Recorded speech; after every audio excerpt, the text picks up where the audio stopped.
étudiantes des classes terminales. Aujourd'hui, je vous propose l'étude complète de la fonction f de x égale x au carré moins x au carré par exponentielle de x moins 4.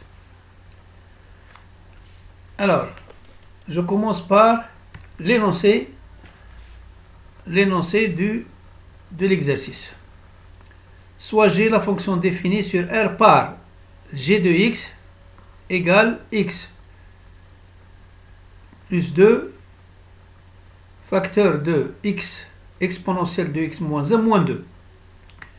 Première question, déterminer la limite de G en plus l'infini. Démontrer que la limite de G en moins l'infini vaut moins 2. 3. On admet que la fonction G est dérivable sur R et on note G' sa dérivée. Calculer G' de x pour tout réel x, puis dresser le tableau de variation de G. 4. Démontrer que l'équation G de x admet une solution unique sur R. 5. En déduire le signe de la fonction G sur R. Partie B. Étude de la fonction f, soit la fonction définie sur R par f de x égale x au carré moins x au carré, facteur de exponentielle de x moins 4.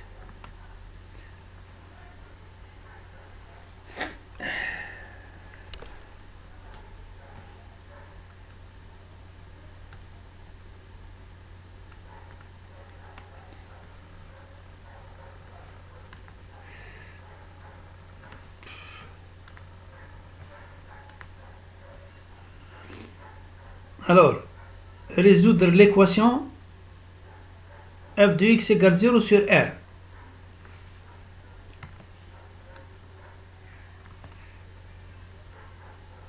Deux, on admet que la fonction f est dérivable sur R et on note f' sa fonction dérivée. On admet par ailleurs que pour tout réel x, f' de x égale moins x g de x, où la fonction g est celle définie à la partie A. Étudier les variations de la fonction f sur R. 3. Démontrer que le maximum de la fonction f sur 0 plus l'infini est égal à alpha au cube sur alpha plus 2. Partie C. R d'un domaine. Dans un repère autonome O, I, J, on note D le domaine compris entre la courbe représentative CF de la fonction f, la parole P d'équation y égale x au carré et les droites d'équation x égale 0, x égale 1. Déterminer la position relative des courbes G, F et P. 2. On admet qu'une primitive de la fonction f sur R est définie par grand F de x égale x au cube sur 3 moins x au carré moins 2x plus 2 facteur de exponentielle de moins x moins 4. Calculer l'aire du domaine D en unité d'aire en donnant la valeur exacte. Donc on commence.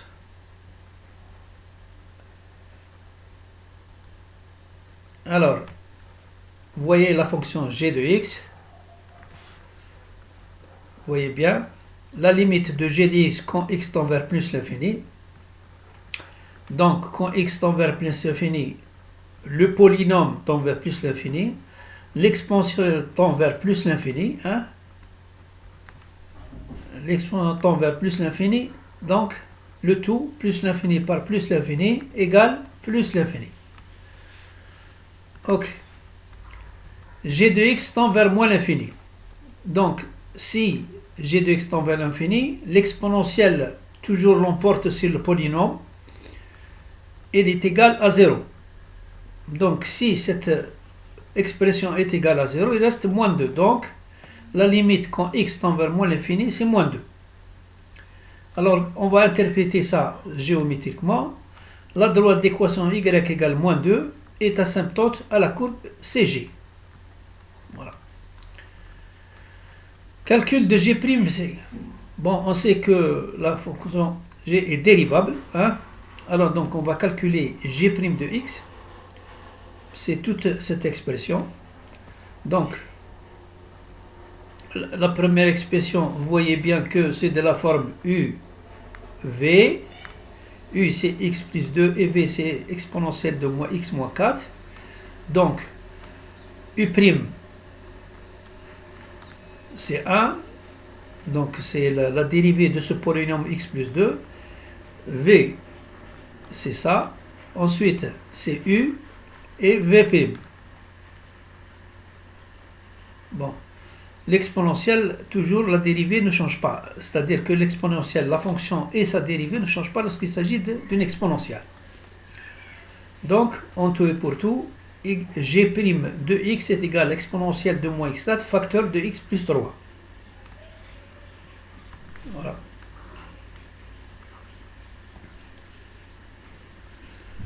Quatrièmement, démontrer que l'équation g de x égale 0 admet une solution unique alpha sur R. Comment?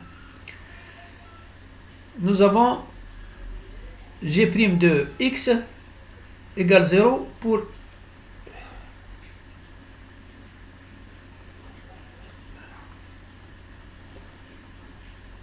alors, puisque nous avons g' de x, la dérivée donc change de signe en passant par moins 3.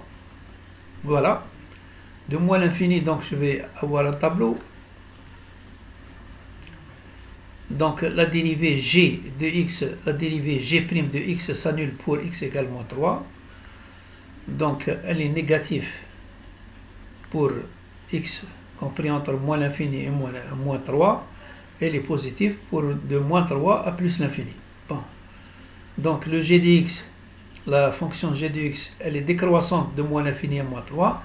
Elle est croissante de moins 3 à plus l'infini. Vous voyez bien que ici, elle est toujours négative. Hein, vous voyez bien que g de x est toujours négatif. De moins 2 à moins 2,001. Alors de là jusqu'à plus l'infini, elle est en même temps négative et positive. Négatif de moins 3 à alpha et positif de alpha à plus l'infini. Voilà. Alors, comment on admet une seule règle? Donc, il viendra donc un moment où le g de x va s'annuler pour x égale alpha. Vous voyez bien ici. Passons donc du négatif vers le positif. On va donc écrire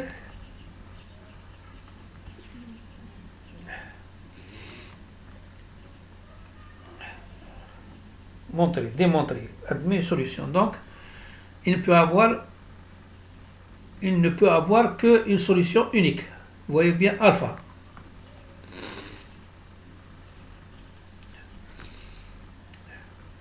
Donc, qu'est-ce que je vais mettre? Le signe de g. Le g de x, il est négatif pour moins l'infini jusqu'à alpha. Vous voyez bien jusqu'à alpha. Et g de x est positif pour x entre alpha et plus l'infini. Maintenant, étude de la fonction f de x égale x au carré moins x au carré, facteur de exponentielle de x moins 4. Résoudre l'équation f de x égale 0. Bon, alors on va écrire donc cette expression. Voilà l'expression. Donc je mets en facteur x au carré. G, donc x au carré facteur de 1 moins exponentielle de x moins 4 égale 0. Donc j'ai un produit de deux fonctions. Pour que f de x s'annule, il faudrait que l'un des deux facteurs s'annule. L'un des deux facteurs, ou bien les deux facteurs. Si x2 égale 0, donc la solution c'est x égale 0. Si 1 moins exponentielle de x moins 4 égale 0, ça veut dire que x exponentielle de x moins 4 égale 1. Et à ce moment-là, je prends le logarithme des deux nombres. J'aurai x. Donc le logarithme de deux nombres, voilà. Logarithme de exponentielle de x moins 1 égale logarithme de 1. Je sais que logarithme de 1 égale 0. Donc je vais avoir x égale logarithme de 1 plus 4. C'est-à-dire, ici c'est 0. Donc, qu'est-ce que je constate? Qu'est-ce que je conclus? Je conclus que f de x égale 0 a deux solutions.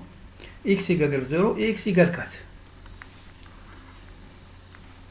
Si on admet que f' de x égale moins x g de x, étudions le signe de f'. Alors, je prends donc x variant de moins l'infini à plus l'infini. 0, alpha et 4. Hein? 0, alpha et 4. Alors, x, le signe de x, vous voyez bien, le signe de moins x. Donc, le moins x est positif pour x supérieur à 0. Moins x est négatif pour x supérieur à 0. Voilà. G de x,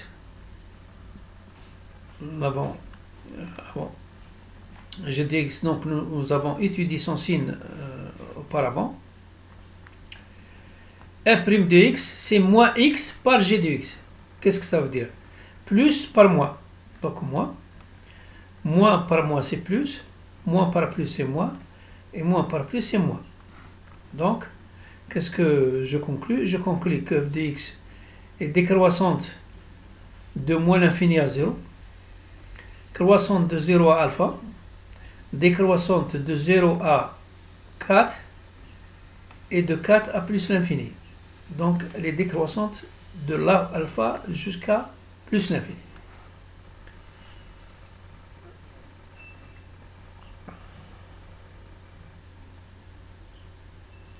Donc, étude des variations de la fonction f. Voilà, étude des variations de la fonction f. Ici, variation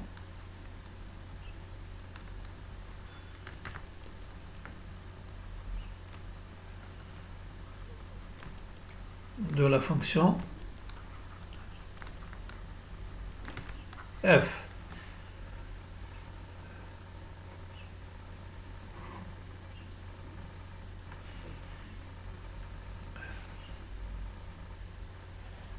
Étudier, démontrer que le maximum.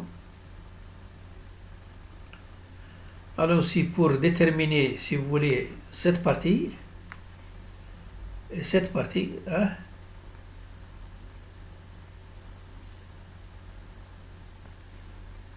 ici c'est moins l'infini. Donc la limite de f de x quand x tend vers plus l'infini, c'est quoi? C'est cette expression. Donc ceci tend vers plus l'infini et ceci tend vers moins l'infini. Vous voyez, tend vers moins l'infini. Ici, moins l'infini. Donc, plus l'infini par moins l'infini, ça donne moins l'infini. La limite de f de x quand x tend vers moins l'infini, c'est cette expression. Donc, moins l'infini au carré, c'est plus l'infini. Hein? Et ici, moins l'infini, donc c'est 0. Donc, il reste plus l'infini, c'est ce que j'ai fait. Quand x tend vers moins l'infini, c'est plus l'infini. Et quand x tend vers plus l'infini, f de x est égal et tend vers moins l'infini. Maximum de la fonction. Voilà. Qu'est-ce que ça veut dire? Je écris pour x égale alpha, f de alpha est égal à ça. G de alpha, je sais que cette expression, hein, est égale à 0 pour alpha. Donc de là, de cette équation, je vais donc extraire la valeur de exponentielle de x de alpha moins 4 égale exponentielle de alpha moins 4 égale 2 sur alpha plus 2. Je vais donc le remplacer. Vous voyez bien, je remplace ça, hein, et ça. Hein.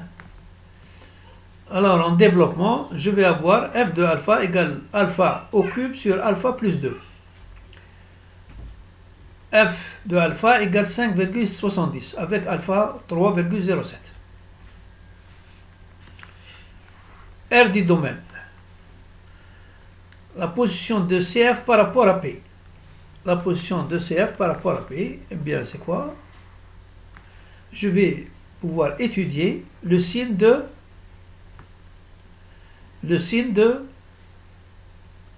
la différence entre f de x moins x au carré. F de x moins x au carré, c'est quoi? C'est moins x au carré exponentielle de x moins 4. Cette partie est négative parce que le x au carré est positif. L'exponentielle est toujours positif. Hein? Donc avec le moins ici, donc elle est négative. Donc la courbe C est en dessous de P. En dessous de P. Calcul de l'aire des domaines. L'aire du domaine, c'est l'intégrale de 0 à 4 de x au carré moins f de x. X au carré moins f de x, vous voyez bien, comme l'intégrale de 0 à 4 f de x nous a été donnée dans l'énoncé,